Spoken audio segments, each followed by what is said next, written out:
Alright, it might sound weird, but let's be real for a second. Remember sitting in school thinking, why am I even learning to solve for X when I don't even know how to budget my allowance? Yeah, same. Don't get me wrong, school was important. But doesn't it feel like they missed some pretty crucial lessons along the way? Today we're going on a quest. Yes, a quest. To explore 7 super important life skills that, for some reason, just didn't make it into most classrooms. And fun fact, some of these things were actually taught in ancient times, but somewhere along the line we just stopped. We'll be diving into financial literacy, critical thinking, failure, and more.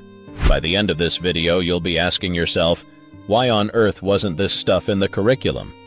Oh, and stick around until the end, because I've got a twist you won't want to miss. But first, real talk. Before we get into it, I gotta say, these videos take a ton of effort to put together, and the algorithm isn't exactly our best friend. So, if you could hit that like button, leave a comment, and maybe even subscribe, it'd really help us out. Alright, let's get started. 7. Financial literacy. The class that never was. Okay, let's start with the elephant in the room. Money. You'd think something so universally necessary would be a no-brainer for school curriculums, right? Wrong. In ancient Mesopotamia, the concept of trade and managing wealth was part of the education system. They learned how to barter, budget, and keep track of goods. Fast forward to today, and most of us leave school not even knowing how to open a bank account. And let's not even talk about understanding interest rates or how credit scores work. We've been taught how to solve for X in algebra, but somehow understanding how to balance a budget or invest in stocks was deemed not essential. Could there be a reason why many of us don't know how to manage money? Something tells me the people at the top benefit from this lack of financial literacy. But we'll leave that conspiracy theory for another day. Here's the crazy part. Nearly 40% of Americans can't handle a $400 emergency expense. And with inflation doing what it's doing lately, that number might as well be 60%. So, where did the education system drop the ball on something as important as financial literacy? Stick around, because in a few minutes, we're going to get into another ancient practice that's oddly missing from today's classrooms. 6. Critical thinking. More than just memorization. Next up, let's talk about critical thinking. You know, the ability to question things, make informed decisions, and actually understand the world around us. Yeah, schools kind of left that one out too. Ancient Greece, on the other hand, had a guy named Socrates. He wasn't about memorizing facts, he was all about asking the right questions. The Socratic method was basically a way of learning that involved lots of back-and-forth questioning to get to the root of an issue. It was messy, but it made you think. These days, the education system is often all about regurgitating information. You memorize a bunch of dates for history class, maybe get an A on the test, and then forget everything 2 weeks later. But what if instead of just learning what happened, we spent more time on why things happened? What if we questioned how those historical events shaped today's world? I mean, imagine a world where instead of blindly accepting what we're told, we were encouraged to question everything. But nah, let's just stick to rote memorization, right? And just wait until we hit point number 5, because the system really messed that one up. 5. The value of failure. Schools have it all backwards. Pop quiz. What happens when you fail a test in school? Most of the time it's shame, frustration, and maybe a dreaded call home to your parents. But what if failure wasn't seen as the end of the road? Back in the day, ancient warriors like the samurai saw failure as just part of the learning process. It was a stepping stone to success. And in business today, some of the most successful entrepreneurs have failed more times than they've succeeded. But what does the modern school system tell us about failure? That it's bad. You get a big fat F and suddenly you're labeled as not smart enough. But here's the thing.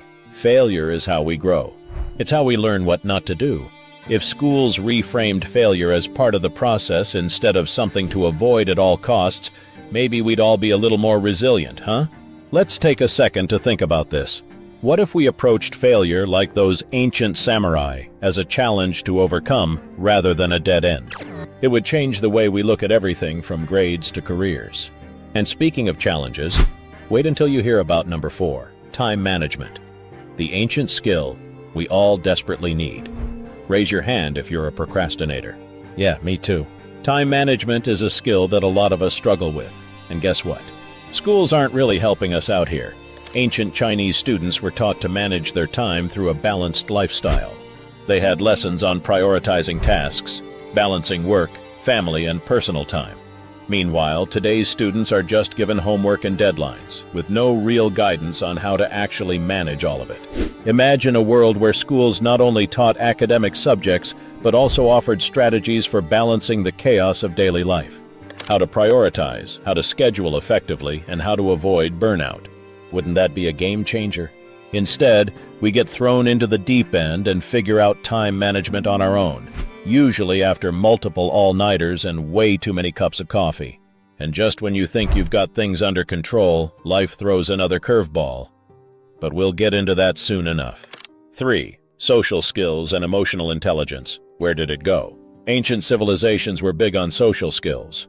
Egyptians, for example, put a lot of emphasis on storytelling and community activities to build emotional bonds and empathy.